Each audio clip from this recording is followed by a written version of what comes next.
Okay guys, today I'm going to teach you how to shade your color flats. Right now I've got all these different layers. So the first thing I want to do is hold Shift, Control, Alt, and then hit the E key.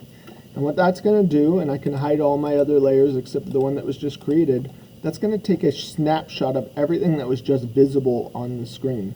It's still going to preserve the transparency, which is what I want, but it's also going to make my underpainting and all my other layers go together. I'm going to get the magic wand, the empty space around here in the checkerboard, right click similar, so that it's going to select all the things that are similar, all these little holes. If you've got holes in your painting, those will also show up. I'm going to right click select inverse, and that's going to select everything that is colored. I'm going to hit the plus in a box down here, create a new layer, edit, fill. Now I'm going to drop this down and choose color. When I choose color, I want to pick a blue, gray, purpley color. Somewhere there is good. And I'm going to say okay. And oh my gosh, a silhouette covered everything, but that's okay. I don't mind because my drawing is underneath because I created a new layer. I'm going to change the layer blending mode here where it says normal to multiply.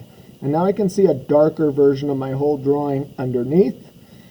And then I'm going to hit the mask button, which is right here in the bottom corner next to the FX. So I've got the trash can and the new layer button and the FX key, and right here is the layer mask. So I'm going to click that, and I'll notice there's a little black and white version here. Now if I click the layer, I'm working on the layer. I don't want to work on this layer. I only want to work here on the mask. And I'll notice that black and white are my only color options when I'm on the mask layer. Even if I was to choose bright red, it would just be gray. But I don't want that, so I'm going to go back to black and white.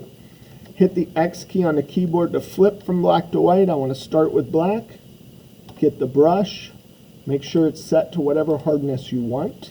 And then I'm going to start by painting where I think light should be with the black.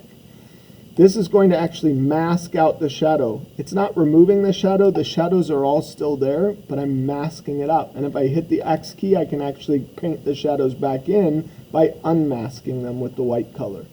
Okay?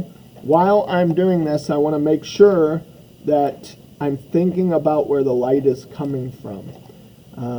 Let me show you what I mean by that. I'm going to open my master shade. And you can see I'm thinking that all the separate muscle groups and everything is receiving light from the top left.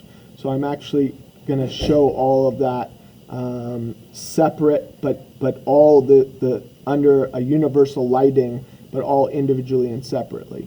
When I'm all done and I like the way it looks, I can actually go here and just change the opacity of the layer so it's not too aggressive.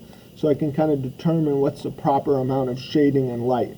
It's a lot easier to reduce the opacity and start with dark shadows so it's clear and easy to see than to do it the other way and try and darken your shadows after the fact. It's much better to do them early and work from there. At that point, I'm going to be ready to put in a background, maybe put in some effects like this bling here, bling, right here you can see. I can make the eyes glow, things like that I'm going to work on, and we'll see that in the next video. All right? Thanks so much.